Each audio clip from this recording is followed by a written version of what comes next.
Assalamualaikum warahmatullahi wabarakatuh.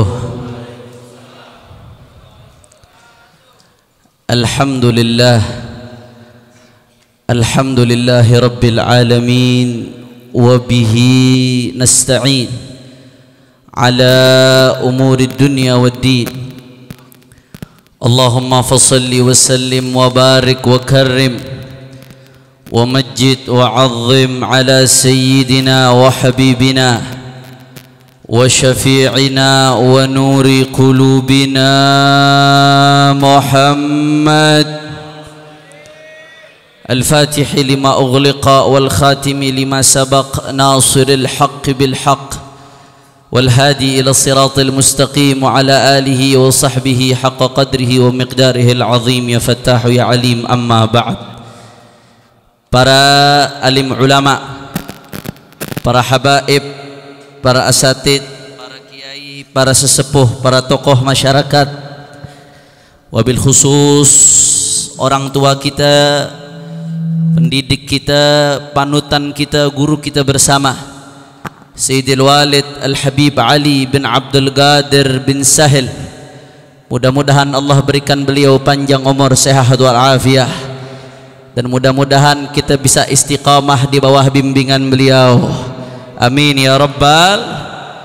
Para habaib, para alim ulama, para syiban yang begitu banyak hadir pada malam hari ini, mohon maaf tidak bisa saya sebutkan satu persatu tanpa mengurangi rasa hormat saya kepada beliau semua, wabil khusus keluarga besar daripada Al-Habib Ali bin Abdul Qadir bin Sahil, semuanya, guru-guru kita Al-Habib Ali bin Hasan Al-Bahr yang baru saja tadi menyampaikan tausiahnya. Mudah-mudahan Allah berikan beliau panjang umur, sehat walafiat fi taatillah. Semua habaib kita, ulama kita, kiai kita, ajangan kita, mudah-mudahan mereka Allah berikan panjang umur, sehat walafiat, dimenangkan perjuangannya oleh Allah Subhanahu wa taala. Amin ya rabbal. Dan salam penghormatan yang paling istimewa saya hadiahkan kepada hadirin hadirat, muslimin muslimat, mukminin mukminat yang hadir pada pagi hari ini. Semua angkat tangannya, kita minta sama Allah, mudah-mudahan tidaklah kita keluar dari tempat ini kecuali semua dosa kita diampuni oleh Allah. Yang sakit Allah angkat penyakitnya, Allah sehatkan badannya. Semua yang hadir dilapangkan rezekinya, diberkahi kehidupannya, digabul hajat-hajatnya. Amin ya rabbal. Ahiba'il kiram, alhamdulillah, sebetulnya saya tidak pantas berdiri di sini di hadapan para orang-orang tua, di hadapan para syiban, para guru-guru kami. Akan tetapi imtithalul amr, sebagai taat daripada perintah Al-Habib Muhammad bin Ali, yang mana perintah beliau merupakan perintah Al-Habib Ali. Mudah-mudahan pagi hari ini kita semua mendapatkan keberkahan dari beliau-beliau. Amin ya rabbal alamin. Saudara, alhamdulillah, hari ini kita sama-sama berkumpul di hari yang mulia, di hari yang agung, yaitu hari perayaan Maulid baginda Nabi besar Muhammad sallallahu alaihi wasallam. Di dalam kitab Al-Mawahibul Ladunniyah karya Al-Imam Al-Hafidh Al-Qustulani, di situ disebutkan bahwasanya ulama berbeda pendapat. Sebagian ulama mengatakan Rasulullah sallallahu alaihi wasallam dilahirkan di siang hari atau di pagi hari, saudara. Sebagian ulama yang lainnya mengatakan baginda Nabi sallallahu alaihi wasallam dilahirkan di malam hari. Binaan ala hadzal qaul, kalau kita berpatok kepada pendapat yang mengatakan Rasulullah lahir di malam hari, maka timbul tanda tanya. Kata Al-Hafidh Al-Qustulani, kalau memang Rasulullah lahir di malam hari menurut pendapat tersebut, maka timbul tanda tanya, kata beliau, mana yang lebih afdal, yang lebih mulia, malam kelahiran Nabi Muhammad sallallahu alaihi wasallam atau malam Lailatul Qadar yang lebih baik daripada 1000 bulan, saudara. Tapi jangan salah faham, Abuya Sayyid Muhammad Al-Maliki dalam kitabnya Adz-Dzakhair Al-Muhammadiyah yunabbih, memberikan peringatan. Banyak yang salah faham, dikira malam 12 Rabiul Awal di sini yang dimaksud yang berulang-ulang tiap tahun, bukan, saudara. Tapi yang dimaksud tahdidul mas'alah. Lebih tepatnya malam 12 Rabiul Awal yang dimaksud oleh Al-Imam Al-Qustulani yang dibandingkan dengan malam Lailatul Qadar, yaitu malam 12 Rabiul Awal 1000 berapa itu? 441 ditambah 53, 1494, yaitu malam 12 Rabiul Awal 1494 tahun yang lalu, tepat malam dilahirkan Nabi besar Muhammad. Mana yang lebih afdal antara malam ini dengan malam Lailatul Qadar yang disebutkan keutamaannya di dalam Al-Quran? Saudara, Al-Imam Al-Qustulani berpandangan bahwasanya malam kelahiran Nabi Muhammad lebih afdal daripada malam Lailatul Qadar, saudara. Kenapa demikian? Beliau menyebutkan 3 alasan. Yang pertama, malam Lailatul Qadar itu menjadi mulia karena baginda Nabi besar Muhammad.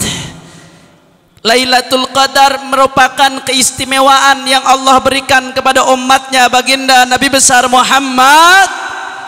Kalau nggak ada Rasulullah, kita nggak akan mengenal malam Lailatul Qadar, saudara. Betul?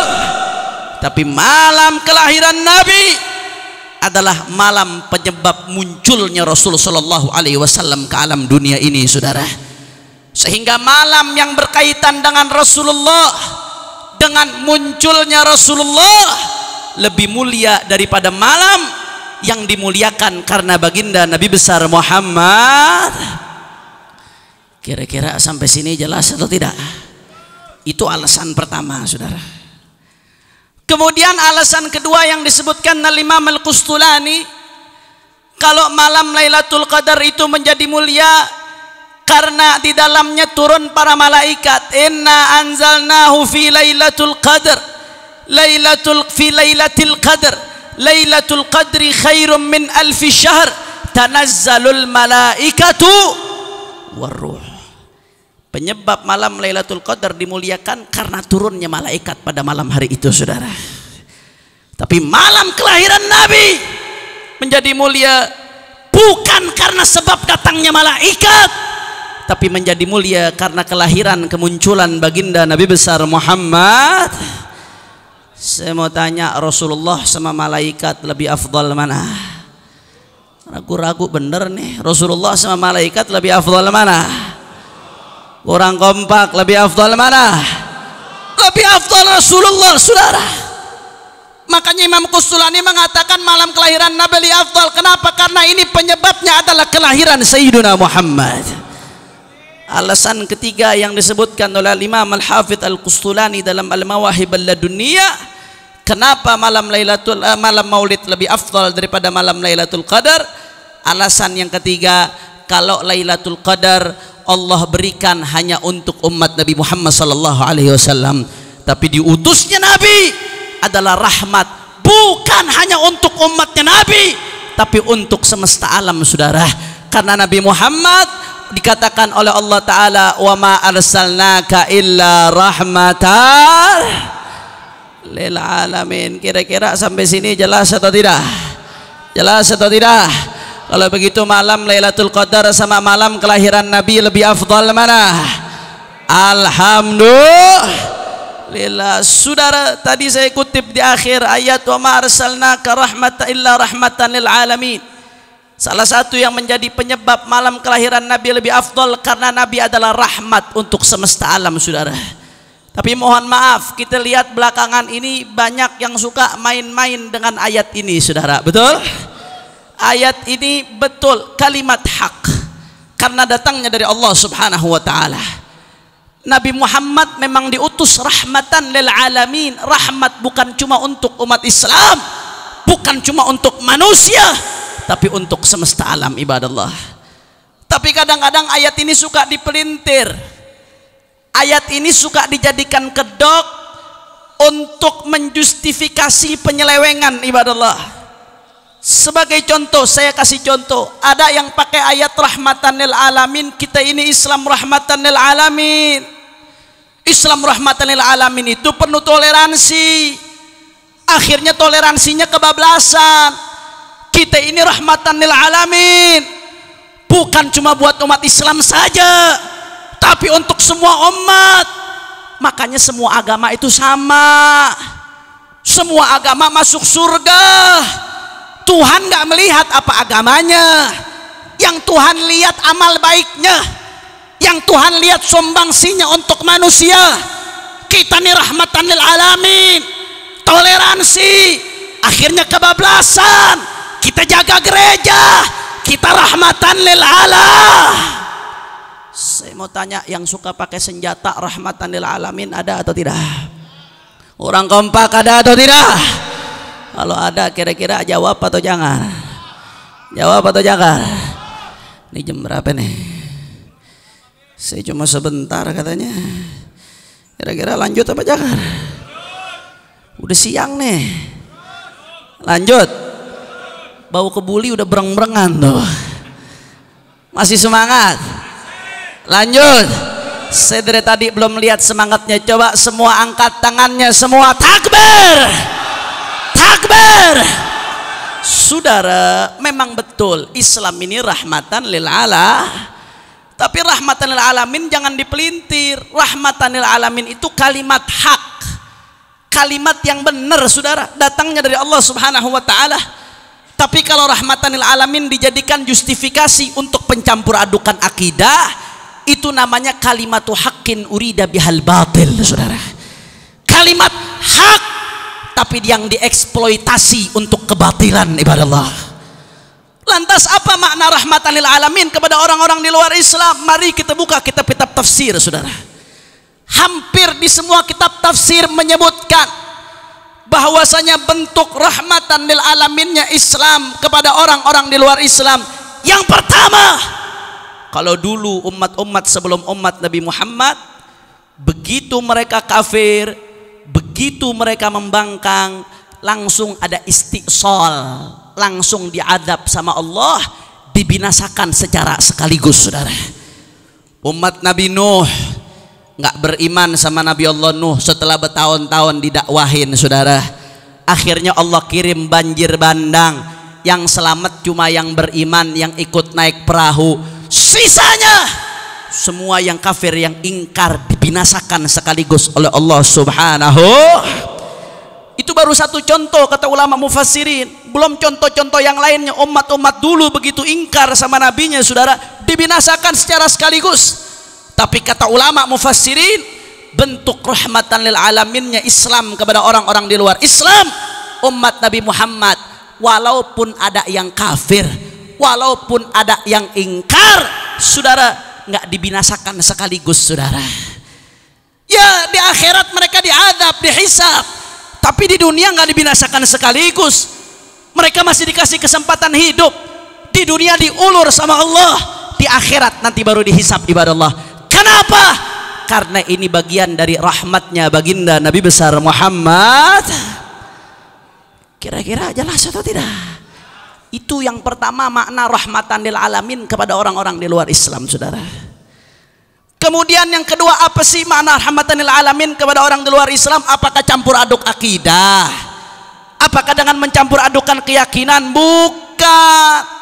Rahmatan lil alamin itu saudara, makna yang kedua, rahmatan lil alamin kepada orang di luar Islam adalah Islam mengajarkan kepada kita untuk beretika kepada mereka walaupun beda agama saudara. Selama mereka tidak perangi kita, maka kita tidak boleh mengganggu mereka saudara. Betul? Makanya dalam Al-Quran Allah subhanahu wa ta'ala berfirman, la yanhakumullah anil ladzina lam yuqatilukum fid din wa lam yukhrijukum min diyarikum an tabarruhum wa tuqsitu ilaihim. Allah enggak melarang kalian berbuat baik kepada orang-orang kafir selama mereka tidak menyakiti kalian, selama mereka tidak memerangi kalian. Bahkan dalam hadis sallallahu alaihi wasallam dengan tegas saudara, Nabi melarang kita menyakiti kafir dhimmi saudara. Ini rahmatan lil alamin, kita diajarin berbuat baik. Makanya rumah-rumah ibadah non muslim walaupun ada di tengah pemukiman umat Islam, saudara, aman, mereka nggak akan diganggu. Kenapa? Karena mereka hidup di tengah-tengah umatnya baginda Nabi besar Muhammad. Bahkan nggak sampai di situ, salah satu bentuk rahmatan lil alamin di dalam fikih disebutkan, di dalam konteks bernegara, prinsip Islam itu lahum ma lil muslimin wa alaihim ma alal muslimin.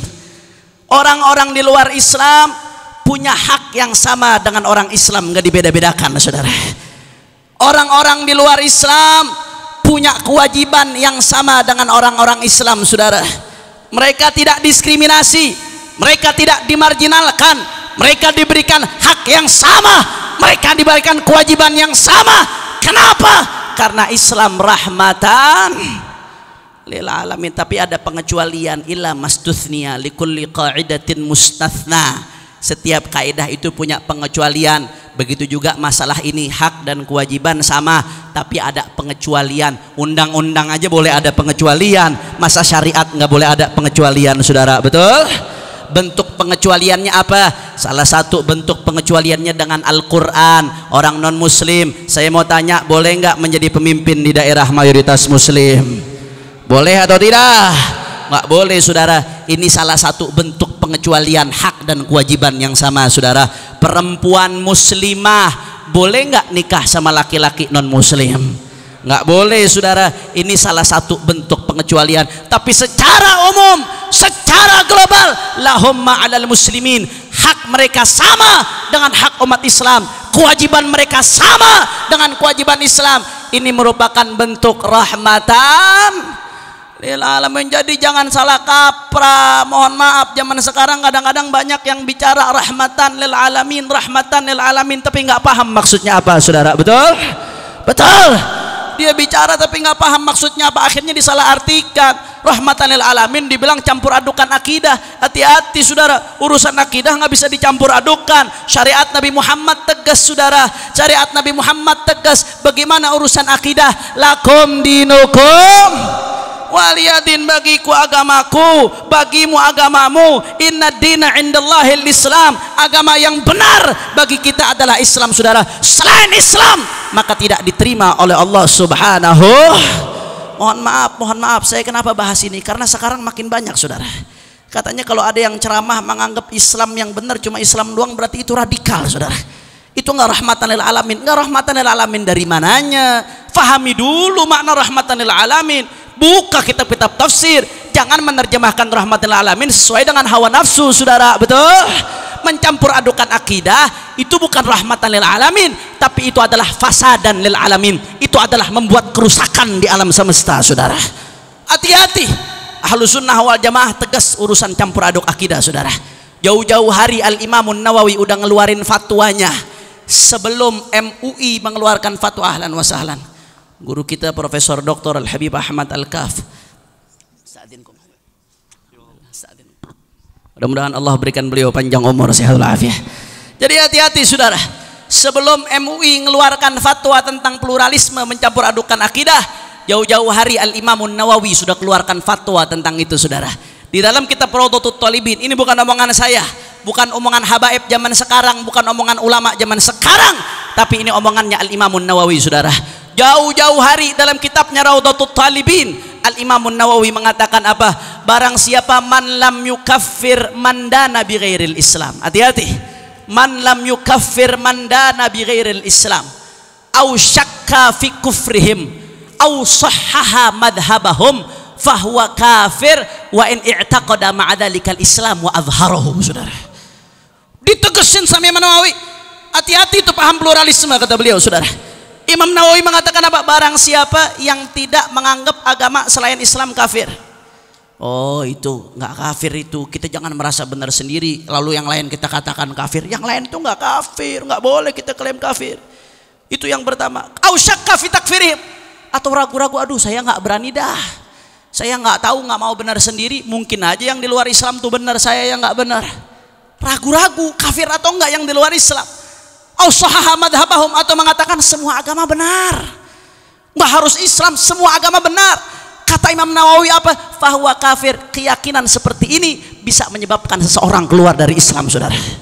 Wa in haram adalikal Islam, walaupun dia menunjukkan keislamannya, ngaji, sholat, baca Quran, wa taqadau, meyakini Islam, tapi meyakini ada agama di luar Islam, benar kata Imam Nawawi, hati-hati, keyakinan seperti ini bisa menjerumuskan kita kepada kekufuran. Na'udzubillah, amin.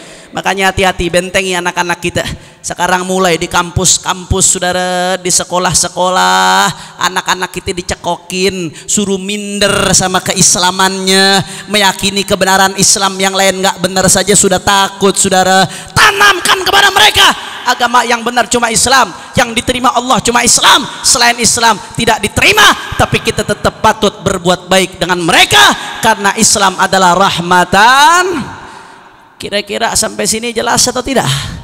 Saya mau tanya, kalau begitu yang menggunakan rahmatan lil alamin untuk campur aduk akidah, ngawur atau tidak? Ngawur atau tidak? Yang menggunakan rahmatan lil alamin untuk toleransi kebablasan, ngawur atau tidak? Yang menggunakan rahmatan lil alamin untuk membenarkan agama lain, ngawur atau tidak? Siap pegang ahlus sunnah wal jamaah, siap ikut ahlus sunnah wal jamaah, siap pertahankan ahlus sunnah wal jamaah. Takbir, sallu ala nabi. Itu yang pertama, saudara. Kemudian yang kedua, saya nggak panjang lebar, langsung saja saya singkat, saudara. Yang kedua, kadang-kadang ada yang menggunakan rahmatan lil alamin dalil, saudara, untuk nyerang saudaranya yang tegas, saudara. Kita ini Islam rahmatan lil alamin. Ustadz kita lek ceramah iku lembut-lembut. Ora ono sing brek-brek iku ceramah. Itu sing ceramah brek-brek ora rahmatan lil alamin iku. Itu wong keras kabeh, itu radikal kabeh, teroris kabeh itu. Kita ini rahmatan lil alamin, ustadz kita ceramahnya nggak ada yang teriak-teriak. Ceramahnya lembut-lembut, yang keras-keras, yang tegas-tegas. Itu tidak rahmatan lil alamin, itu Islam kagetan itu. Saya mau tanya, yang suka ngomong begitu ada apa kagak? Orang kompak ada atau tidak? Bahkan belakangan ada yang baru dilantik, tahu-tahu udah ngomong, ustadz yang keras saya akan panggil, saya akan luruskan, saudara. Saya akan benarkan, kalau tidak bisa diluruskan maka ustadz itu akan kami proses hukum, saudara. Begitu sholat khutbah Jumat nggak pakai sholawat, saudara. Mau ngelurusin ustadz kata Ustadz Somad, saya mau panggil, saya mau luruskan itu pemahamannya. Rukun khutbah dia kagak hafal, saudara. Betul. Ini zaman kok kebalik-balik, saudara. Masya Allah, tolak ukur rahmatan lil alamin itu bukan ceramah keras, bukan ceramah lembut. Ceramah keras, ceramah lembut itu cuma urusan cara, saudara. Cuma urusan gaya, cuma urusan penyampaian. Tolak ukurnya yang penting isinya benar, saudara. Kalaupun dia ceramahnya lembut, kalau isinya benar bagus, saudara. Betul. Ustadz Ali Al-Bahar ceramahnya lembut tadi luar biasa, tapi isinya benar apa kagak? Bagus, saudara. Biar kata ceramahnya keras sampai mic jebol, saudara. Tapi kalau isinya ngawur, kira-kira ngawur atau tidak? Tolak ukurnya bukan keras lembut, tolak ukurnya adalah bagaimana dia menyampaikan kebenaran yang dibawa oleh Sayyidina Muhammad, saudara. Kullun yukhad minhu wa yurad illa sahibu hadal qabr sallallahu alaihi wasallam. Semuanya bisa benar, bisa salah, kecuali baginda Nabi besar Muhammad sallallahu alaihi wasallam. Makanya jadikan tolak ukur kebenaran kita bukan ormas, saudara. Bukan ormas, bukan institusi, bukan yang lainnya, tapi tolak ukur kebenaran kita baginda Nabi besar Muhammad. Repot kalau ustadz ceramahnya disuruh ngikutin dia, repot, saudara. Nggak bisa. Ustadz itu tugasnya menyampaikan kebenaran, yang benar dia sampaikan, yang salah dia tegur. Makanya ulama mengatakan apa? Tugas daripada ulama, bahwasanya ulama hukamun 'alal muluk wal muluk hukamun 'alan nas. Pemerintah itu memang yang ngatur masyarakat, tapi ulama bukan diatur pemerintah. Ulama mesti jadi alat kontrol untuk pemerintah, saudara. Alat kontrol bukan berarti nebarkan kebencian, saudara.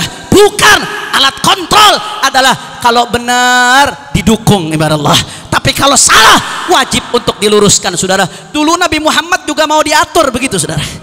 Dulu mereka mau atur Nabi Muhammad SAW. Ya Muhammad, udahlah kau stop dakwahmu. Kalau kau pengen jadi raja, kami jadikan engkau raja. Itu pengen ngatur Nabi tuh. Kalau kau pengen uang nih, kami kasih uang wahai Muhammad. Kalau kamu pengen perempuan nih, kami kasih kau perempuan yang paling cantik. Nabi juga mau diatur dulu saudara sama orang-orang kufar Quraisy. Tapi apa jawaban Nabi saudara?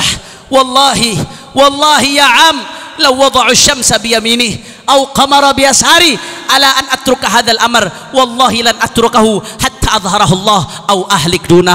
Demi Allah wahai pamanku, andai kata mereka letakkan matahari di telapak tangan kananku, mereka letakkan bulan di telapak tangan kiriku, supaya aku meninggalkan dakwah ini, supaya aku ngerem, supaya aku ikut mereka, demi Allah aku tidak akan meninggalkan sampai Allah berikan kemenangan atau aku mati di jalan Allah. Saudara, takbir, takbir, takbir.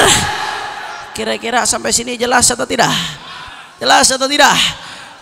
Masya Allah. Kemudian yang ketiga, yang terakhir saudara, apa sih makna rahmatan lil alamin? Kadang-kadang ada yang mengatakan itu yang keras-keras tuh rahmatan lil alamin tuh ngapain sih ngurusin orang mabok? Ngapain sih ngurusin penista agama? Jangan kagetan begitu dok. Kita ini Islam rahmatan lil alamin. Maafkan saja, nggak usah diurusin saudara. Kita nih lembut, nggak usah ngeluarin otot. Kita Islam rahmatan. Saya mau tanya, yang suka ngomong begitu ada atau tidak? Orang kompak ada atau tidak? Jawab atau jangan? Jawab atau jangan? Saudara, kalau rahmatan lil alamin cuma diartikan sebagai kelembutan, maka Rasulullah nggak akan pernah angkat pedang dalam hidupnya saudara. Betul? Pedang bukan main-main. FPI baru pentungan, Rasulullah pedang saudara. Masya Allah, kalau rahmatan lil alamin cuma diartikan kelembutan, Rasulullah nggak akan ngangkat pedang. Rasulullah nggak akan mengkisos orang yang membunuh orang lain. Rasulullah nggak akan membunuh penista agama. Ibn Khattal uktuluh walau kana mu'allaqan bi astaril Ka'bah au kama qala. Itu Ibn Khattal, bunuh kata Nabi, walaupun dia sedang bergelantungan di Ka'bah, kalau ketemu bunuh kata Nabi saudara. Kalau rahmatan alamin artinya cuma lembut saudara, maka nggak akan ada pezina dirajam. Tapi arti buktinya apa saudara? Ya memang betul, Ibn Ashur mengatakan dalam tafsirnya At-Tahrir wa Tanwir, salah satu bentuk rahmatan lil alamin adalah kelembutan Sayyiduna Muhammad. Akhlak Sayyiduna Muhammad adalah rahmatan lil alamin. Akhlak beliau kepada semesta alam saudara. Beliau dihina, beliau diam. Dilemparin kotoran, beliau diam. Itu rahmatan lil alamin kata Ibn Ashur saudara. Beliau diludahi, dibalas dengan hadiah. Itu rahmatan lil alamin saudara. Tapi jangan lupa, rahmatan lil alamin itu bukan cuma demikian, nggak bisa diartikan dengan hawa nafsu, tapi rahmatan lil alamin harus diterjemahkan dengan 23 tahun perjalanan risalah baginda Nabi besar Muhammad. Artinya apa? Ada kalanya Nabi Muhammad begitu lembut, tapi jangan lupa saudara, Nabi Muhammad begitu lihat pemabok ditampar sama Nabi saudara. Nabi Muhammad begitu lihat ada masjid yang digunakan untuk pengkhianatan, dibakar itu masjid sama Rasul sallallahu alaihi wasallam. Nabi Muhammad begitu melihat ada yang berzina saudara, dirajam, ditimpukin. Itu rajam saudara. Rajam itu kejam. Kelihatannya kejam apa kagak orang ditimpuk sampai mati saudara? Kejam. Obat tuh pahit kadang-kadang saudara, tapi hasilnya manis saudara. Obat itu pahit, tapi hasilnya manis. Gara-gara orang berzina dibunuh, akhirnya jadi efek jerah buat yang lain tidak berzina saudara. Gara-gara yang lain tidak berzina, akhirnya semua keluarga yang ada terselamatkan. Ini adalah bentuk rahmatan. Rasulullah orang ngebunuh orang lain bighairil haq dikisos, dibunuh lagi. Saya mau tanya, ngebunuh orang, hukuman ngebunuh orang kelihatannya kejam apa kagak? Tapi ini obat, pahit memang, tapi hasilnya manis saudara. Apa hasilnya? Begitu orang ngebunuh, dibunuh lagi, jadi efek jerah buat yang lain. Orang mau ngebunuh saudaranya mikir 1000 kali saudara, kalau saya ngebunuh saya dibunuh lagi. Gara-gara jadi efek jerah, nyawa-nyawa lain yang jadi terselamatkan saudara. Gara-gara nyawa lain yang terselamatkan, manusia hidup aman. Ini namanya rahmatan lil alamin. Makanya jangan sembarangan mengartikan rahmatan lil alamin. Saya teringat dalam Sunan Darimi, saya sampaikan ini belum lama di Maulid Kelapa II, Maulid Habib Ahmad bin Muhammad al-Attas saudara. Saya teringat dalam Sunan Darimi, Sayyidina Umar bin Khattab, ada seseorang namanya Sabigh bin Asal At-Tamimi saudara. Sabigh bin Asal ini hidup di zaman Sayyidina Umar bin Khattab ketika beliau menjadi khalifah. Sabigh bin Asal At-Tamimi yatakallam fil mutasyabihat. demen berbicara tentang ayat-ayat mutasyabih. Ayat di Al-Quran ada muhkam, ada mutasyabih. Ayat yang muhkam ittadahat dilalatuhu dalam ulumul Quran. Ayat yang jelas kandungan daripada maknanya. Ayat yang berkaitan dengan hukum, ayat yang berkaitan dengan akidah, itu disebut ayat Tapi ada di Al-Quran ayat-ayat yang mutasyabih. Tujuannya apa? Kata Abu Yazid Muhammad ibn Alawi al-Maliki rahimahullah rahmatul abrar. Tujuan ayat mutasyabih itu buat ngetes keimanan kita. Walaupun kita kagak ngerti, disuruh iman, saudara. Disuruh iman udah, buat nundukin ego kita. Walaupun logika kita kagak sampai, saudara, tapi kita disuruh iman, karena itu datangnya dari Allah subhanahu. Akhirnya ada satu orang bicara tentang ayat mutasyabih, bikin fitnah di tengah-tengah umat Islam. Namanya Sabir bin Asal At-Tamimi, saudara. Yang bangsa At-Tamimi jangan tersinggung nih, saudara. Apa yang terjadi? Begitu Sabir ini sampai ke Madinah, dicariin sama Sayyidina Umar, wanted, saudara, wanted. DPO dicariin sama Sayyidina Umar. Begitu ketemu sama Sayyidina Umar, dia masuk ke tempatnya Sayyidina Umar, saudara. Sayyidina Umar nanya, "Man anta?" Siapa kamu? "Ana Abdullah Sabir." Saya adalah hamba Allah Sabir bin Asal At-Tamimi. Oh, ini dia nih yang gue cari ini. Ketemu nih orang nih. Apa anda tahu apa yang diperlaya buat Sayyidina Umar? Sayyidina Umar nggak banyak ngomong. Beliau ambil batang pohon korma, saudara, dipatahkan itu batang pohon korma, dikeplakin kepalanya Sabir bin Asal At-Tamimi, saudara. Sampai bagaimana dikeplakin sama Sayyidina Umar? Dikeplakin sampai berdarah-darah, darah itu sampai membasahi mukanya Sabir bin Asal At-Tamimi, saudara. Ini orang bikin fitnah di tengah umat Islam, bikin rancu akidah umat Islam, dikeplakin sama Sayyidina Umar, saudara. Sampai-sampai Sabir mengatakan apa? "Hasbuka ya Amiral Mu'minin, fasbuka ya Amiral Mu'minin, wallahi faqad dhahaba alladhi ajiduhu bi ra'si." Cukup wahai Amiral Mu'minin, cukup, demi Allah, pikiran-pikiran ngaur yang ada di otak saya sudah hilang, saudara. Ini baru bicara mutasyabih, apalagi kalau Sayyidina Umar hidup zaman sekarang, saudara. Yang bilang semua agama sama, yang bilang boleh hubungan di luar nikah dengan alasan milkul yamin, saudara. Masya Allah, yang bilang Al-Quran hasil kongkolikong Nabi sama sahabat, saudara. Yang bilang begini, yang bilang begitu, yang bilang boleh pemimpin kafir. Ini baru bicara tentang ayat mutasyabih, dikemplang sama Sayyidina Umar sampai berdarah-darah. Saya nggak bisa bayangin kalau Sayyidina Umar hidup di zaman sekarang, apa yang dilakukan Sayyidina Umar, ibadallah. Artinya apa? Apakah anda pikir Sayyidina Umar nggak rahmatan lil alamin? Apakah anda pikir beliau radikal? Apakah anda pikir beliau teroris, saudara? Tidak. Yang beliau lakukan memang pahit, tapi ternyata di situ ada rahmat. Rahmatnya apa? Gara-gara satu orang diginiin, yang lain kapok. Gara-gara yang lain kapok, akidah umat Islam terselamatkan dari syubhat-syubhat, saudara. Betul. Makanya Al-Habib Ahmad bin Abdullah bin Talib Al-Attas, Maula Pekalongan, mudah-mudahan kita dapat keberkahan beliau, insyaallah. Beliau itu tegas luar biasa dalam menegakkan amar ma'ruf nahi munkar. Al-Habib Ali bin Husain Al-Attas dalam kitabnya Tajul A'ras menceritakan bagaimana tegasnya Habib Ahmad bin Abdullah. Saya nggak bisa ceritakan karena waktu sudah sangat sempit, saudara. Beliau nggak bisa diem melihat kemunkaran. Kalau ada kemunkaran di hadapan beliau, pasti beliau inkar. Bahkan orang buka aurat sampai ditimpuk sama beliau, saudara. Apakah yang begini radikal? Enggak. Anda lihat bagaimana komentar salah satu ulama panutan kita, salaf kita, Al-Habib Muhammad bin Idrus Al-Habsyi Maula Surabaya. Habib Muhammad bin Idrus Al-Habsyi begitu ngelihat Habib Ahmad bin Abdullah bin Talib Al-Attas seperti ini, beliau mengatakan, "Alhamdulillah ala wujudihi baina dhahranaina fa innahu yadullu ala barakati zamanina wa annahu lam yutawadda' minna."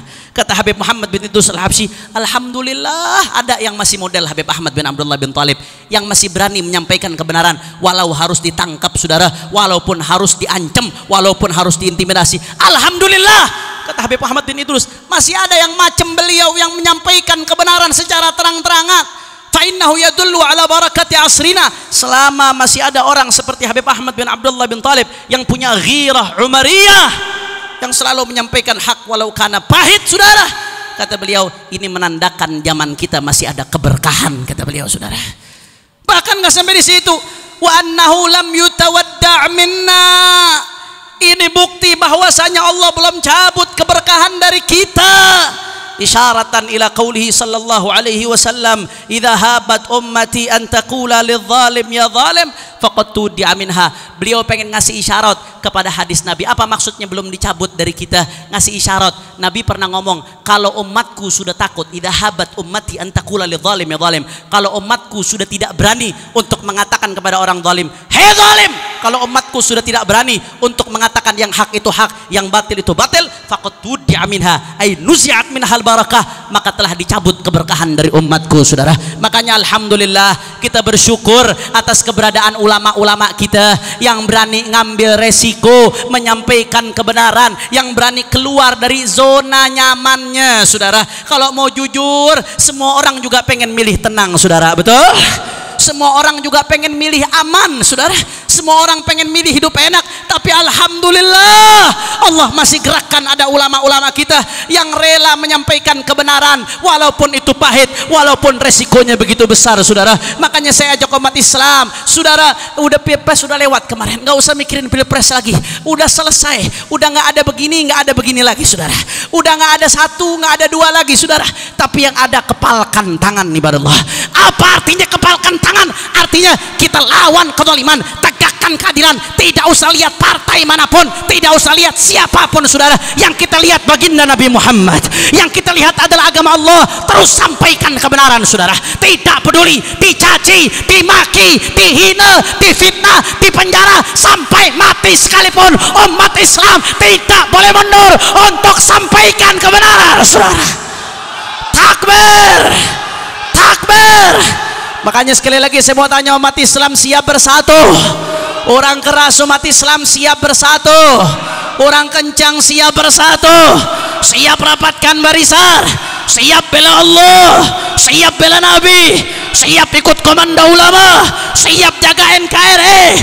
Semua angkat tangannya. Allahu Akbar, Allahu Akbar, Allahu Akbar. Sallu ala Nabi.